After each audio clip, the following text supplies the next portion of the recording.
mengerti apa senantiasa rencana dan kehendak Tuhan dalam kehidupan kami, Tuhan. Berkati kami semua, kami serahkan waktu yang ada ini ke dalam tangan Tuhan, dan berikan signal yang baik, Tuhan. Haleluya. Sehingga Terima kasih Tuhan. Tuhan, kegiatan malam ini bisa berlangsung dengan baik dari awal sampai selesai. Berikan kekuatan kesehatan bagi kami semua, bahkan kami yang sudah tergabung dalam Zoom ini, Tuhan. Rata-rata kami diberkati oleh Tuhan. Terima kasih Bapa, terpuji nama Tuhan, ini doa kami. Kami akan mulaikan kegiatan ini mengucap syukur dalam nama Tuhan Yesus. Haleluya. Amin. Amin. Puji Tuhan. Shalom semua yang Shalom. sudah ada ya. Kita akan segera mulai seperti yang sudah diumumkan di grup. Kita akan melihat perkembangan dunia yang hari-hari ini makin seru ya, makin seru. Tentu saya bicara sebagai orang yang bergairah dengan kedatangan Tuhan ya. Bergairah dengan kedatangan Tuhan. Ini seru.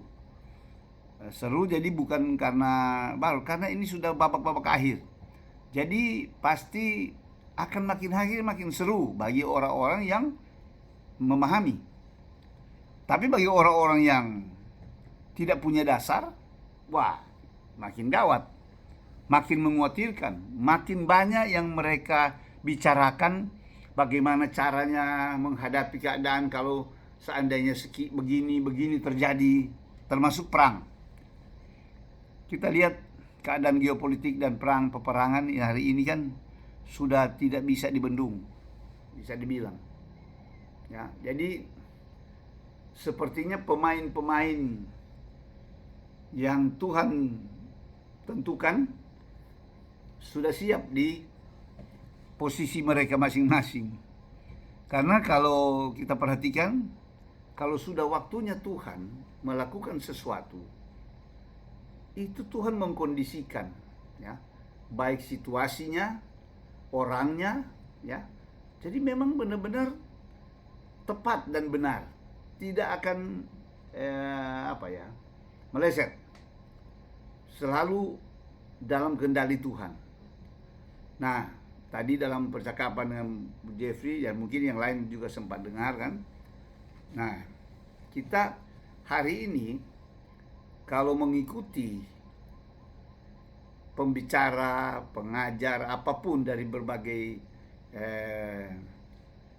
aliran, kita lihat kalau kita tidak punya dasar pemahaman, pengetahuan tentang firman, apalagi yang berhubungan dengan kedatangan Tuhan, berhubungan dengan kondisi yang dikatakan Alkitab, itu bahaya.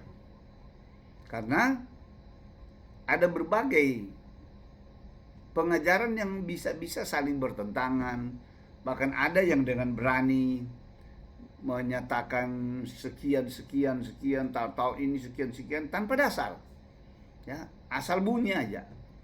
Apalagi ya kalau cuma bilang, oh pasti akan dunia kacau, dunia makin tidak baik, dunia makin susah. Nah, itu biasa, umum itu ya.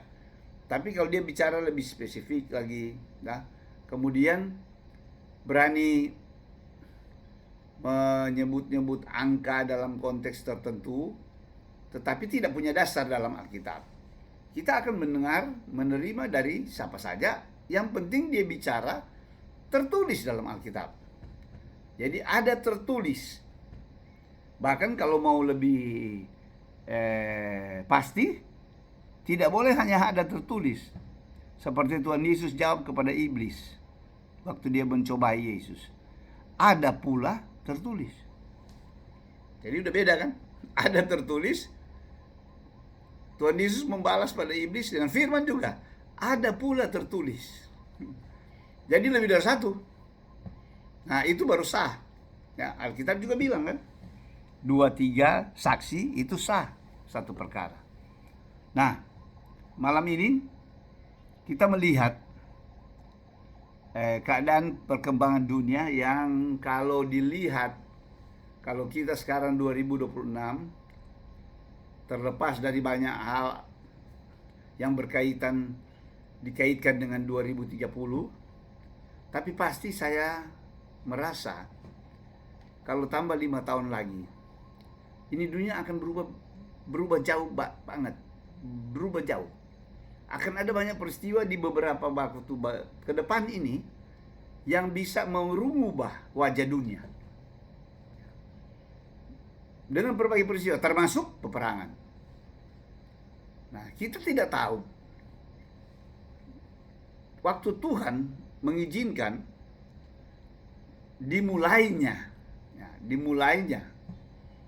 peta jalan menuju peperangan terakhir yang menurut Alkitab. Kenapa kita bahas tentang peperangan? Karena memang dunia ini akan diakhiri dengan peperangan antara manusia melawan Allah.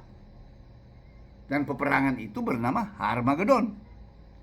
Karena berlangsung di tempat yang bernama Megiddo, ya, Armagedon, Megiddo, di Bukit Megiddo. Dan itu berlangsung di Timur Tengah. Lebih tepat lagi di daerah Israel. Israel sebagai pusat bumi. Nah, kalau kita lihat hari-hari ini, titik-titik api itu sudah menyebar, ya, di berbagai benua malah. Eropa sudah ada, Ukraina, Timur Tengah tidak perlu bilang, itu ada terus, ya. Asia Pasifik, titik api situ ada Taiwan, ada Jepang, ada Korea Utara. Nah, sekarang ada di Amerika Latin, Karibia, Afrika juga, Eropa juga, ya. Sekarang ini teman sama teman ini kan, karena Greenland Amerika mau menguasai, maka Eropa pun retak. Nah, ini kan seru. Tetapi kalau cuma dari sisi manusia, ya biasa. Tapi yang kita perlu perhatikan, kenapa? Karena ini ada hubungan dengan nubuatan menggenapi firman Allah di akhir zaman sebelum Yesus datang. Itu kaitan dengan kita. Kalau tidak, kita tidak ada urusan dengan mereka, ya, dengan kepentingan mereka. Pasti mereka punya kepentingan duniawi. Kita mau lihat ini bukan dari sisi kepentingan duniawi, tapi kepentingan ilahi, kepentingan kerajaan sorga. Bagaimana supaya kita ini sebagai orang percaya bersiap menghadapi situasi, karena pasti kita terpengaruh, karena kita masih hidup di atas bumi ini, ya, banyak, ya, misalnya ada terjadi apapun di Timur Tengah, harga minyak naik apa semua, ya, otomatis kan ada pengaruh ke ekonomi. Jadi saya pernah katakan bahwa ada 3 komponen kan sebenarnya yang mempengaruhi, yang paling dominan, yaitu ekonomi, ya, itu yang selalu bisa terjadi kegoncangan. Kemudian teknologi, ya, akibat ekonomi, akibat teknologi, dan militer, ya, militerisme, peralatan militer. Situ juga sudah ada teknologi, tapi teknologi lebih luas kan. Dan kita mulai melihat sekarang ini kan, bagaimana mulai keluar itu yang dulunya kita nggak tahu, ya, mulai keluar senjata-senjata pamungkas, ya, senjata-senjata yang canggih, bisa dibilang, ya, senjata-senjata yang canggih yang dulunya kita tidak pernah lihat, ya, kita tidak pernah lihat. Tapi sekarang begitu orang terkaget-kaget, bahkan ada yang masih sembunyi, ya, ada yang sembunyi, ya.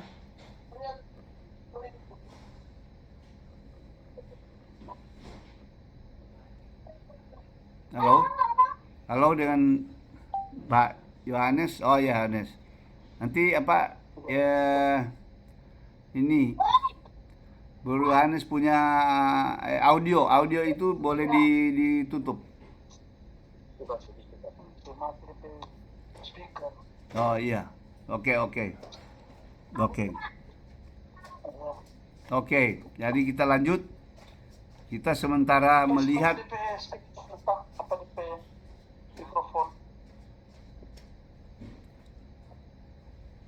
Ya, kita sementara bicara mau melanjutkan tentang apa yang dikatakan oleh Alkitab tentang keadaan atau situasi dunia menjelang kedatangan Tuhan di dunia peperangan.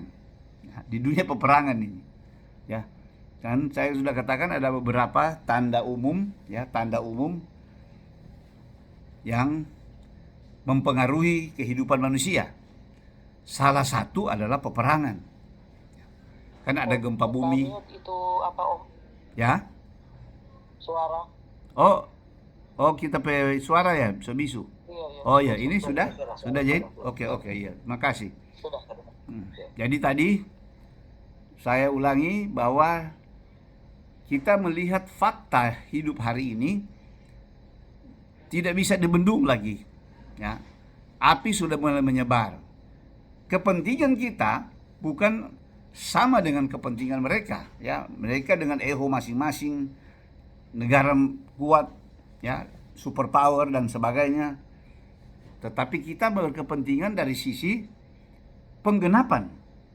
Model bagaimana? Apa yang dikatakan Alkitab? Dan apa yang ditulis Alkitab, ini penting sekali.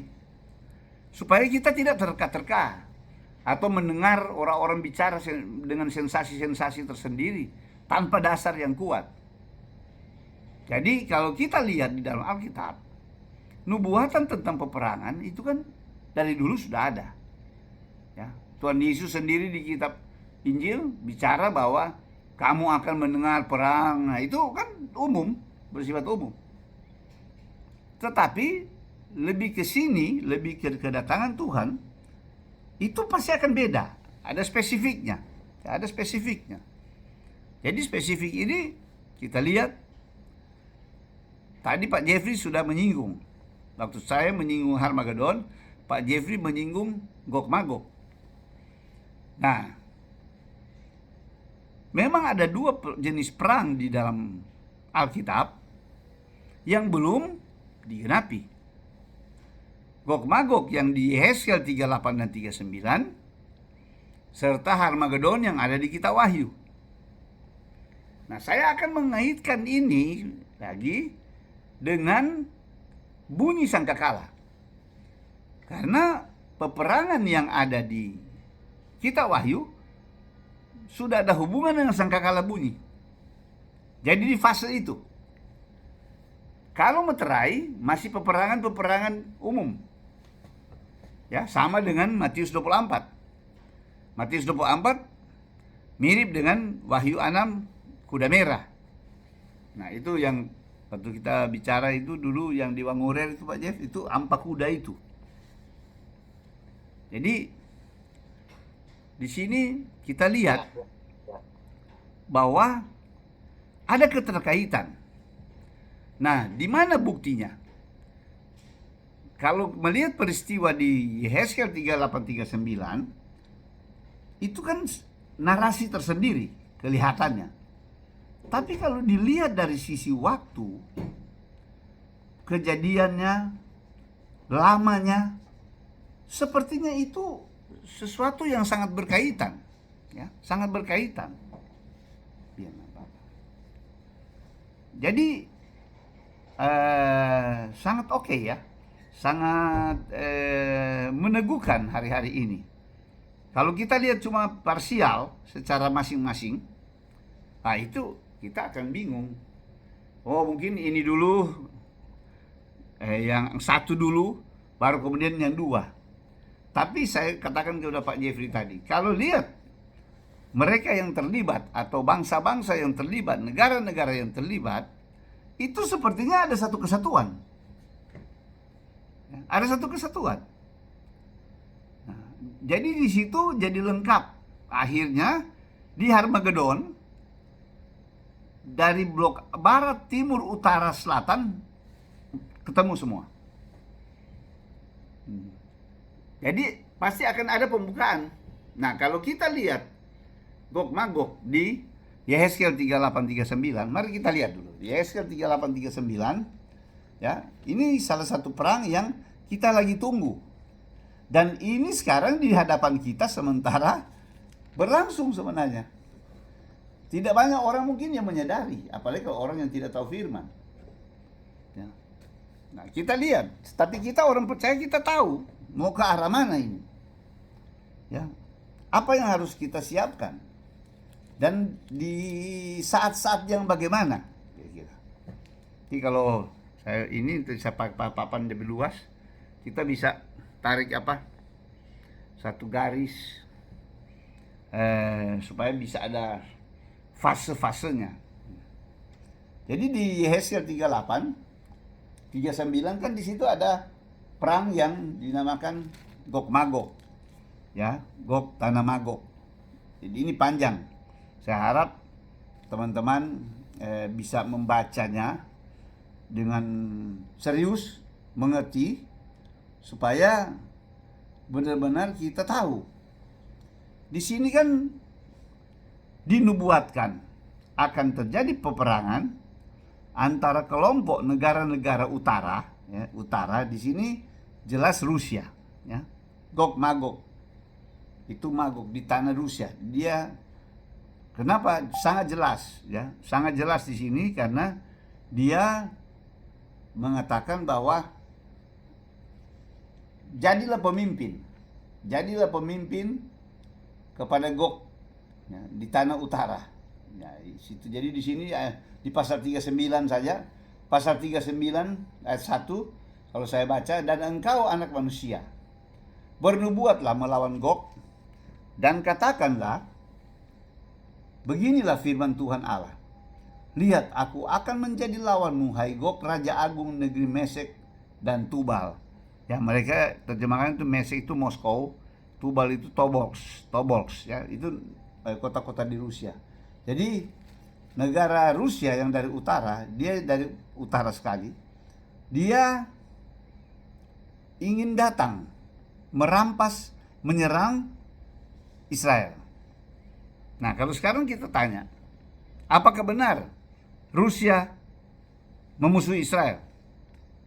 Dalam posisi Iran dan Israel, Rusia bela siapa? Bela Iran kan? Dia tidak bela Israel. Dia memang akan menjadi musuh. Dan di sini di pasal 38 ayat dan ke-12 jelas sekali dikatakan, engkau bermaksud untuk merampas dan menjara dan mengacungkan tanganmu terhadap reruntuhan-reruntuhan yang sudah didiami kembali, yaitu Israel, negara yang sudah dibangun kembali, dan menyerang umatku yang dikumpulkan dari tengah-tengah bangsa-bangsa. Mereka sudah mempunyai ternak dan harta benda, dan mereka diam di pusat bumi. Jadi ada informasi bagian ayat ini. Kalau mau tahu pusat bumi, nah ini Israel, ya, Yerusalem itu pusat bumi. Informasi dari pencipta ini, Tuhan yang mencipta. Nah, di sini kita lihat negara-negara yang menyertai, ya. Saya hanya mengambil cuplikan-cuplikannya kan supaya ada keterkaitan. Di pasal 38, ya. Di pasal 38 nanti bisa Pak Jeff boleh baca mulai ayat 4 lah. Ayat 4 dan seterusnya.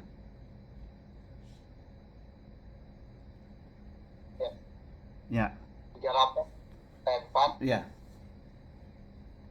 Aku akan menarik engkau dengan mengenakan kelikir pada rahangmu, dan bawa engkau keluar beserta seluruh tentaramu, yaitu pasukan berkuda, semuanya berpakaian lengkap, suatu kumpulan orang banyak dengan perisai besar dan kecil, dan semuanya berpedang di tangannya. 5. Orang Persia, itu Iran kan? Iran, Ethiopia dan Put, Libya, menyertai mereka, dan semuanya dengan perisai dan ketopong. ya. Orang Gomer, Ya. dengan seluruh bala tentaranya, Betogarma dari utara, sekali Itu Turki. Ya. banyak bangsa menyertai engkau. 7 Ya. ya. 7. Bersedialah dan bersiaplah engkau dengan semua kumpulan orang yang menggabungkan diri dengan engkau, dan jadilah pelindung bagi mereka. Sesudah 8. Sesudah waktu. Ya. 8. ya. Sesudah waktu yang lama sekali engkau akan mendapat perintah. Pada hari yang kemudian engkau akan datang di sebuah negeri yang dibangun kembali sesudah musnah karena perang, dan engkau menuju suatu bangsa yang dikumpul dari tengah-tengah banyak bangsa di atas gunung-gunung Israel yang telah lama menjadi reruntuhan. Bangsa ini telah dibawa keluar dari tengah-tengah bangsa-bangsa, dan mereka semuanya diam dengan aman, tentram. Ya, amin. Sampai situ. Terima kasih. Ya. Jelas sekali kan? Oke ya. Dari sisi waktu, ini saatnya. Israel sudah dibangun, sudah jaya, sudah hebat. Sekarang dia bilang yang terkemudian. Kapan terkemudian? Saat ini.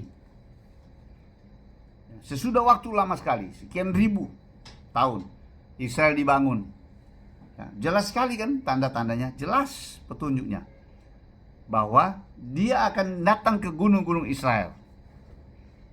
Nah, kalau kita lihat peta politik atau geopolitik hari ini, ya tidak ada tempat lain. Tidak ada tempat lain. Dan mereka punya tujuan adalah merebut kekayaan. Ya.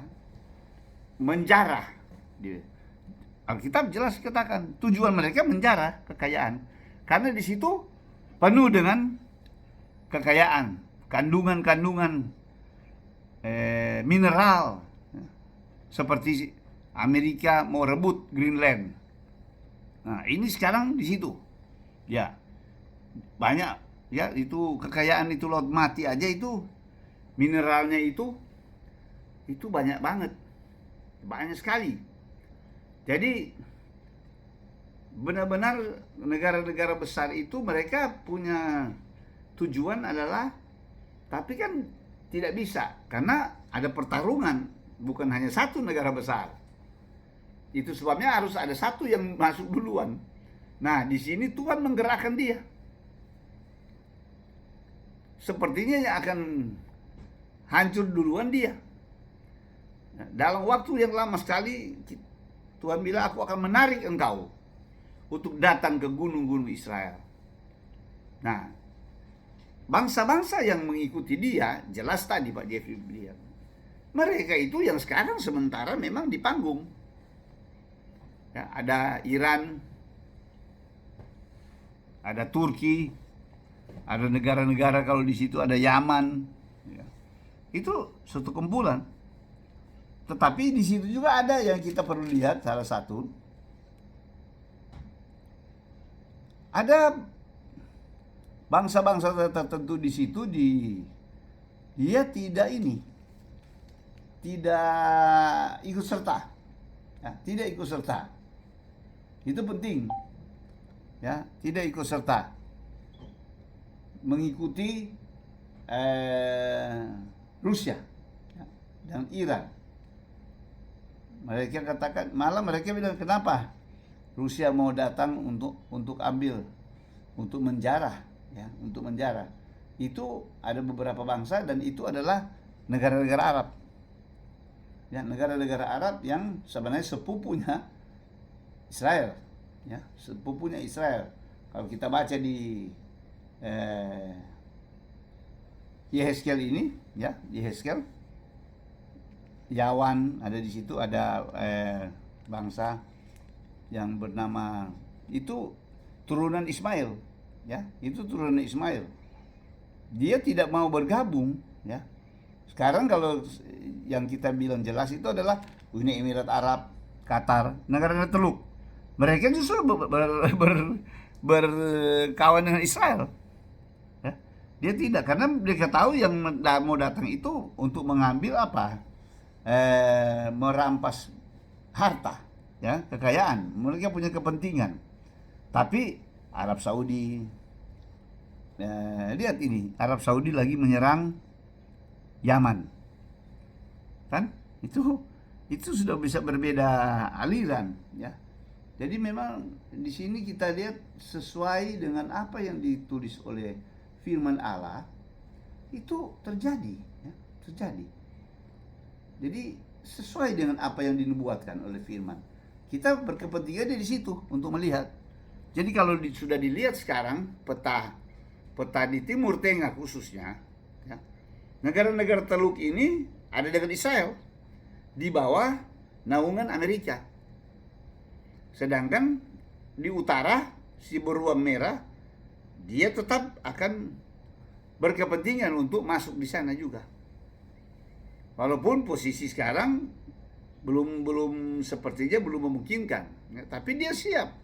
Dia tinggal lihat. Jadi kita lihat ini pertarungan kalau sampai Amerika terjadi dengan Iran, bagaimana Timur Tengah punya kondisi? Ya. Bagaimana percepatannya? Kita lihat percepatan perkembangannya dari sisi penggenapan nubuatan. Ya. Begitu juga Timur bergerak, itu Cina. Ya. Dia juga. Jadi kita melihat kalau ada di tempat-tempat lain perebutan, tetap kalau kita melihat nubuatan firman, kita hanya mau melihat bagaimana Timur Tengah itu. Karena pusatnya akan di situ, berakhir juga akan di situ. Ya.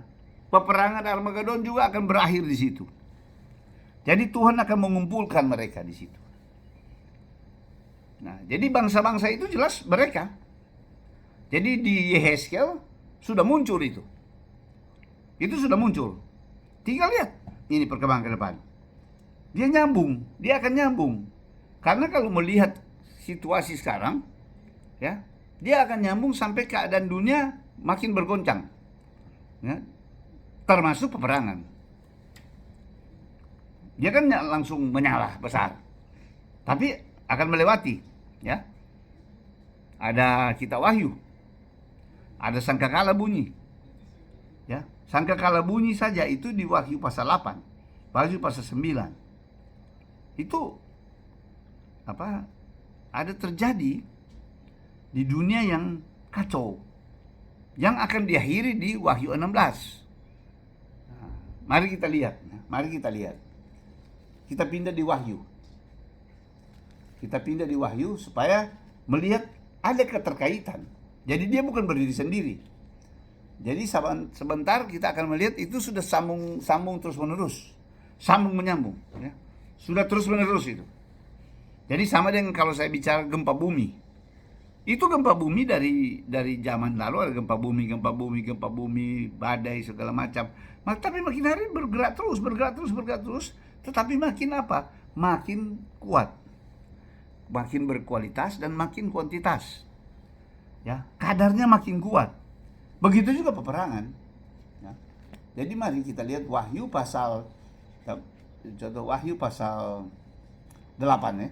Wahyu pasal 8. Saya beri contoh. Intensitas yang naik. Ya. Wahyu pasal 8.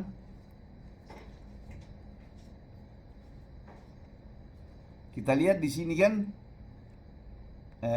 tentang sangkakala. Tentang sangkakala mulai ayat 6 itu ada 4 sangkakala pertama yang dibuka. 4 sangkakala pertama ini Tuhan menghajar bumi, menghajar bukan manusia. Ya. Yang Tuhan hukum ini bukan manusia, tapi lingkungan hidup manusia. Ya. Bumi, laut, sungai-sungai, mata air, dan sepertiga matahari, bulan, bintang. Ya, itu yang dihajar. Tetapi memasuki sangkakala kelima, kan ada burung nasar yang berteriak, celaka, celaka. Ada 3 celaka. 3 celaka itu maksudnya sangkakala 5, 6, 7. Nah, dan itu kalau bilang sangkakala ke-7 kan berarti udah terakhir itu kiamat. Jadi di sini kita lihat di sangkakala ke-5 ada bintang yang jatuh. Ada bintang yang jatuh itu akan paralel dengan sebenarnya Iblis yang jatuh ke bumi. Tapi saya tidak akan bicara ke situ. Saya mau terus ke menyinggung keenam, yaitu dilepaskannya, ya, dilepaskannya 4 malaikat. Nah, ini yang saya mau ingin apa? Kita lihat, ya. Dilepaskan di pasal 9, ya. Di pasal 9 ayat 13 kan mulai sangkakala ke-6. Boleh tolong siapa boleh baca, ya, dari mulai ayat yang ke-13. Mulai ayat yang ke-13. Kebudi Jane, ya, boleh tolong baca.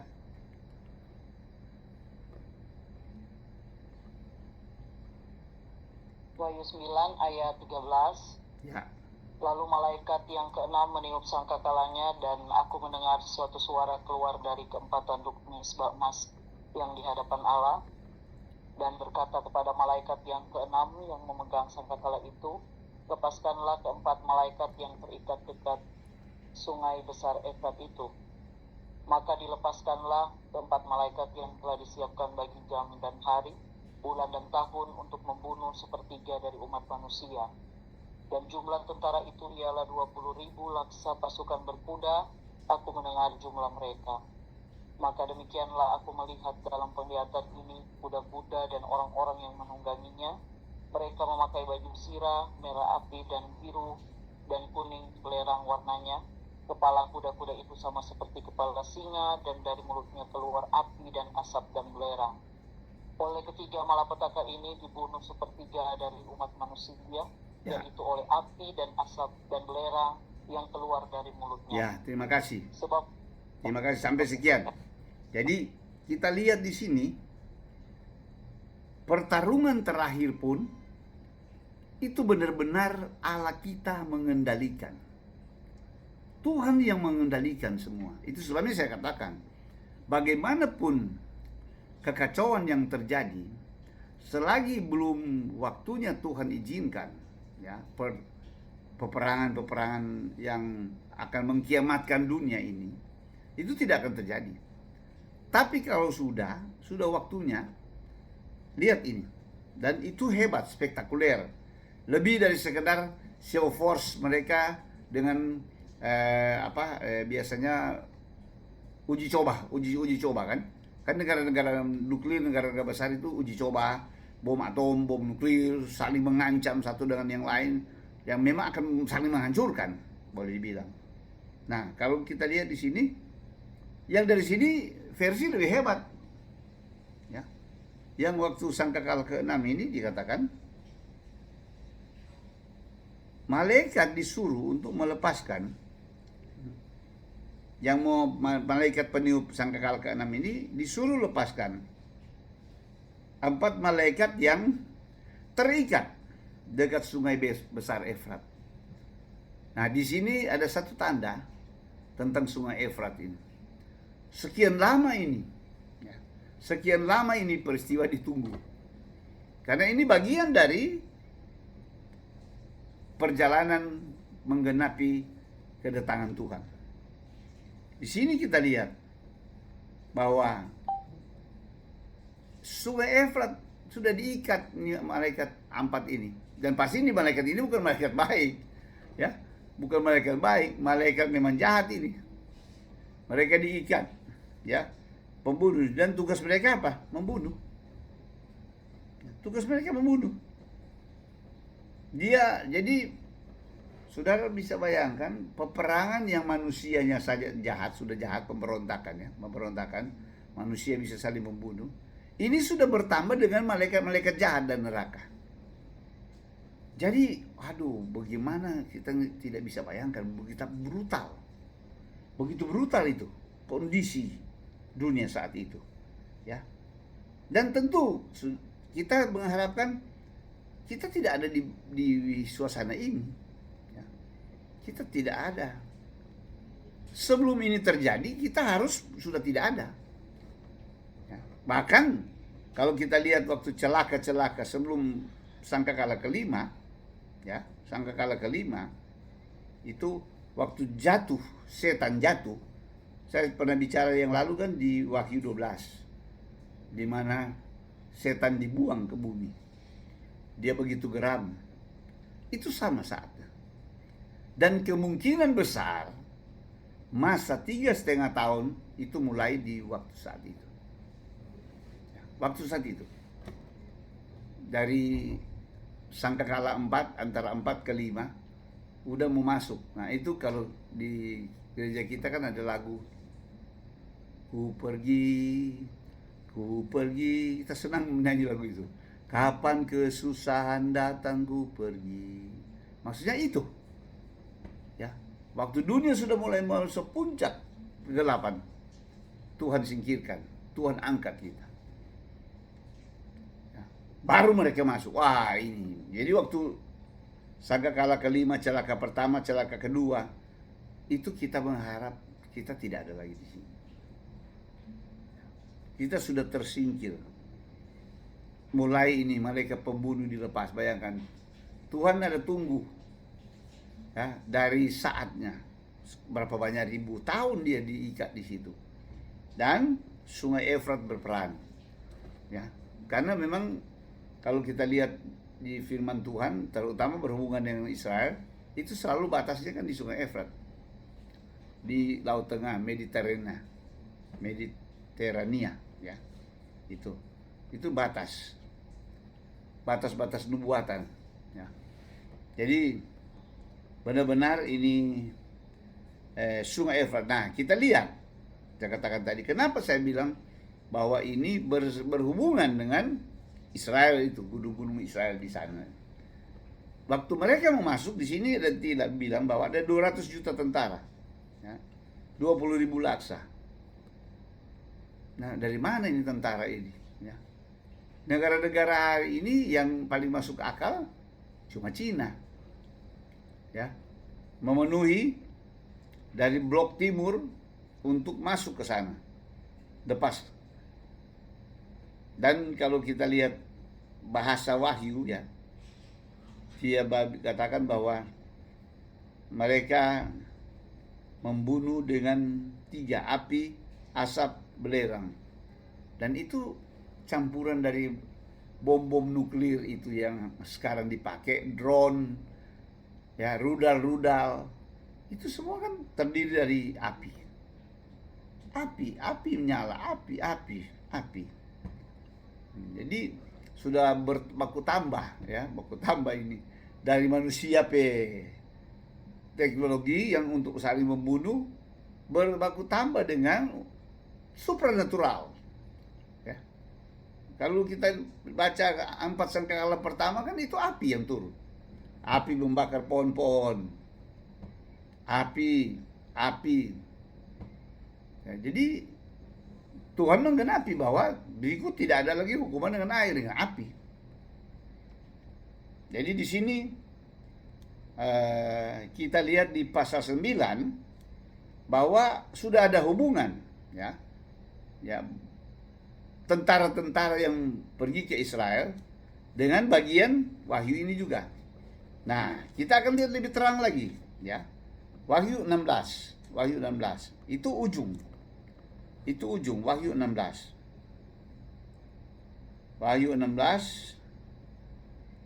Kalau tadi sangkakala ke-6.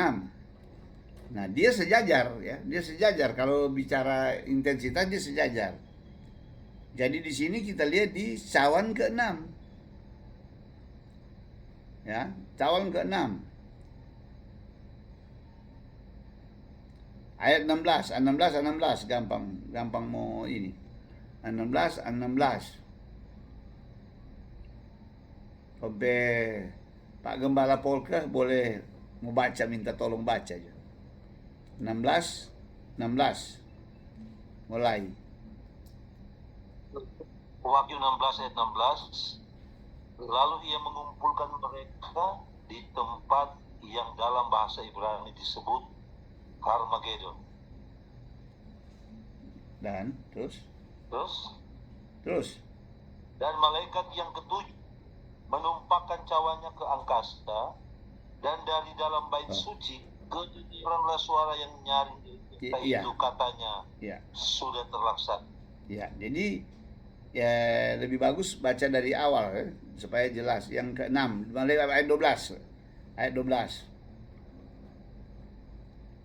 Ayat 12, dan malaikat yang keenam menumpahkan cawanya ke atas sungai yang besar, sungai Efrat, Ya, lalu sungai Efrat keringlah muncul. airnya. Siaplah jalan bagi raja-raja yang datang dari sebelah timur. Dan aku melihat dari mulut naga, dan dari mulut binatang, dan dari mulut nabi palsu itu keluar 3 roh najis yang menyerupai katak. Itulah roh-roh setan yang mengadakan perbuatan-perbuatan ajaib, dan mereka pergi mendapatkan raja-raja di seluruh dunia untuk mengumpulkan mereka guna peperangan pada hari besar, yaitu hari Allah yang Maha Kuasa. 15, lihatlah aku datang seperti pencuri, berbahagialah dia yang berjaga-jaga dan yang memperhatikan pakaiannya, supaya ia jangan berjalan dengan telanjang dan jangan kelihatan kemaluannya. Amin. Puji Tuhan. Jadi jelas sekali sungai Efrat pun muncul, dan ditambah penjelasan bahwa raja-raja atau tentara pasukan yang ada itu dari timur. Jadi kalau bilang dari timur, tidak ada lain lagi hari ini selain pasukan Cina. Kalaupun ada, itu dengan India. Tapi kalau India sama Cina, hari ini mereka boleh bilang, mau dibilang teman bukan, mau dibilang musuh bukan, ya. Teman tapi bisa perang. Nah, gitu. Sikap mereka terhadap Israel juga seperti itu. Tapi India lebih, kalau Cina lebih frontal. Jadi di sini jelas dia musuh. Ya, naga itu musuh di sini. Jadi benar-benar pasukan yang 200 juta itu adalah pasukan dari Cina. Dia ke sana. Tuhan menggerakkan mereka ke sana. Seperti Tuhan menggerakkan Gog Magog menuju ke gunung-gunung Israel. Begitu juga, ya, sampai sungai Efrat itu menjadi kering. Kita tidak tahu kering karena apa, tapi Tuhan itu berkuasa. Ya, bukan karena teknologi. Saya percaya ini adalah supranatural Tuhan. Dia mengeringkan supaya mereka lewat, karena mau menggenapi bagaimana mereka semua akan dieksekusi. Ya. Di pasal ayat 17 dikatakan kan, malaikat ketujuh yang tadi Paul ada baca, bahwa sudah terlaksana. Eksekusi terjadi. Di sini semua diakhiri. Di cawan yang ketujuh diakhiri. Jadi ini puncak daripada peperangan. Peperangan air adalah ini. Dan ini terjadi sebelum, nah ini pentingnya, sebelum kerajaan 1000 tahun damai. Yang pasti yang Armageddon ini terjadi di saat 3,5 tahun. Itu puncak kengerian, puncak kesusahan, nama aja kesusahan besar. Selama ini tidak akan ada lagi sesudah itu. Karena apa? Itu kemarahan manusia, saya katakan, kegeraman setan, ya, itu bercampur semua di situ. Bercampur. Brutal. Sulit saya kira kita bayangkan, ya. Mungkin kalau sekarang kita bayangkan bagaimana keadaan agak sulit, ya. Mau dapat bayangan bagaimana kejamnya, sadisnya, ya, tapi pasti. Jadi seperti itu, teman-teman. Kita lihat sedikit atau sekilas, saya kaitkan dengan Gog Magog supaya kita benar-benar ada arah, jadi supaya tidak ada lagi. Itu sebelum kerajaan 1000 tahun damai. Karena jangan kita bingung, sesudah kerajaan 1000 tahun damai ada muncul juga istilah yang sama, ya. Kalau Alkitab zaman lama dia masih pakai kata juga peperangan Gog Magog. Jadi sebenarnya Gog Magog itu bayangan dari setan. Jadi dia memakai perlambangan. Jadi di Yehezkel itu perang yang sebenarnya dikendalikan juga oleh setan. Ya, tetapi Tuhan mengizinkan itu untuk menggenapi rencana-rencana Tuhan. Itu poinnya sebenarnya. Jadi kalau sewaktu mereka bangkit, orang-orang jahat itu ada muncul kan perang Gog Magog. Bukan itu ya. Itu sesudah kerajaan 1000 tahun damai. Ya, itu tinggal manuver biasa. Ya. Saya sudah pernah jawab ya yang pertanyaan yang lalu. Siapa orang-orang itu? Ya, kalau yang di dalam pasal 20 ya, pasal 20 Wahyu. Tadi kan kita di pasal 9, kemudian pasal 16. Tidak ada hubungan dengan yang pasal 20. Gitu. Itu sudah game sewaktu Yesus datang menjadi raja di Yerusalem, masih di bumi lama. Sedangkan yang dia berontak, setan berontak, ya itu setan. Iya, setan berontak untuk memimpin, mengkonsolidasi dia punya pengikut. Tapi tidak ada waktu lagi. Ya. Tidak ada waktu lagi. Jadi itu di bumi hanguskan. Itu kalau lihat kisah dari apa yang ditulis oleh Wahyu. Ya, di sini kita melihat bagaimana rentetan kronologis sesuai dengan garis waktu yang ditunjukkan oleh Alkitab. Jadi kalau ada manuver-manuver yang seperti sekarang, ada tiba-tiba ada terjadi panas di sini, panas di sana, biarkan aja dia begitu. Ya, dia akan tetap mengkristal pada bagian-bagian yang akan mempengaruhi, penggenapan akhir.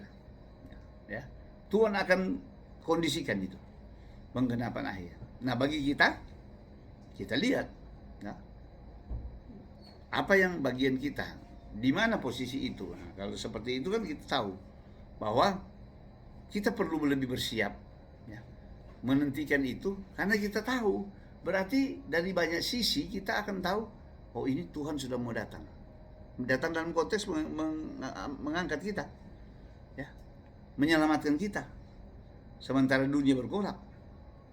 Ya, itu bukan mengangkat yang biasa-biasa, enggak, ini mengangkat betul-betul yang saya katakan kualitas A ini. Jadi kita lebih push, boleh bilang, untuk menjadi kualitas A. Justru itu tanda. Jadi salah satu peperangan itu tanda, ya. Tanda bagi kita. Oh, kenapa nanti sekarang mulai begini, mulai panik? Kenapa nanti sekarang? Jadi kita udah jadi benar-benar jadi siap. Karena ini saatnya. Ini saatnya. Jadi rentetan juga dengan yang lain kan, tanda lain. Misalnya gempa bumi. Kenapa BMKG tinggal mengingatkan terus? Awas. Ada apa? Ada gempa besar, megatrust. Diingatkan terus karena memang ada. Potensinya ada. Kalau kita di sini Selat Sunda, baru mana? Dibilang di Mentawai. Kan ada 2 yang besar. Di luar di Sulut sana, oh itu tidak perlu bilang itu. Di Filipina itu laut itu tempat selalu patahan itu. Ya. Tapi selagi masih Tuhan menjagai, ya. Tapi kita tahu bahwa itu merupakan tanda supaya kita benar-benar lebih fight lah, lebih setia. Sementara kita menjalani kehidupan kita, kewajiban hidup kita di dunia, ya tanggung jawab, ya kita mau benar-benar supaya apa ya, aman, ya benar-benar kita selamat tiba di seberang, ya selamat tiba di seberang. Karena beda banyak ya, sama yang minggu lalu saya katakan, keselamatan yang beda rasa. Saudara masuk seperti Nuh, masuk tenang-tenang, ya. Kemudian Tuhan tutup pintu, waduh, tenang, nggak stres. Beda tuh selamat sama dengan Lot. Saudara perhatikan, lari, ya kan? Sementara dia lari itu belerang apa? Seperti kejar dia, ya. Saya pikir beda kan, rasa selamat begitu beda juga. Ya. Jadi selagi masih ada waktu, kesempatan, kita benar-benar ya bergerak secara normal, ya bertambah, bertumbuh, menjadi prioritas. Biar orang lain sering beralih, kita tetap tidak. Ya, kita mau apa ya? Mau tetap fokus, setia, ya, fokus dan setia kepada pusat tujuan kita. Jadi malam ini sedikit ya gambaran tentang yang saya katakan tadi, supaya kita tahu rentetannya menurut Alkitab. Ya, ini jalurnya. Jadi yang kita sementara tunggu adalah pertarungan seperti yang dinarasikan oleh Yehezkiel 3:8-9. Tapi kalau dia sudah bergerak, tidak akan berhenti. Dia akan nyambung. Ya. Dan kemungkinan nyambung terus masuk sampai di masa kesusahan besar. Nah, di saat itulah kita mulai lihat, di titik mana kita. Ya. Adalah saat-saat terbaik, saat-saat keemasnya bagi kita untuk benar-benar Tuhan selamatkan, Tuhan lindungi, begitu. Dari semua goncangan yang terjadi. Jadi setiap goncangan pasti akan ada cara-cara Tuhan yang ilahi. Biasa begitu. Ya. Di mana ada goncangan, di situ juga ada tangan Tuhan. Saat-saat itu adalah timing. Dan itu cara kerja Tuhan seperti itu. Rata-rata. Tapi sekali lagi kita imbau supaya kalau kita masih ada kesempatan normal, marilah kita bertumbuh dengan sehat di dalam pertumbuhan yang normal, supaya tidak ada kejutan, ya, sesuatu yang tiba-tiba yang menakut-nakuti, intimidasi, tidak mempan, seperti itu. Oke, malam ini bahasan kita tentang peperangan ini, ya, yang berujung pada Harmagedon, dan itu akan melibatkan seluruh bangsa. Blok barat, timur, utara, dan selatan terlibat di dalamnya. Jadi sekarang kita akan melihat hal-hal yang sepertinya tambah rame. Nanti sudah lihat, selesai kita bicara ini, mungkin 1-2 hari ini saudara akan mendengar, ya, pecah-pecah di mana lagi, ya, terutama Timur Tengah. Kalau lihat, mereka sudah benar-benar sudah bukan rencana atau berjaga, memang sudah di front, tinggal siapa yang mulai. Nah, selagi Tuhan izinkan, terjadi. Kalau belum, ya masih biasa-biasa, begitu-begitu aja tuh. Oke, jadi malam ini kita bicara bagian itu sampai sekian. Kalau ada bertanya di bagian itu atau bagian lain dalam hal kebenaran air saman, silakan.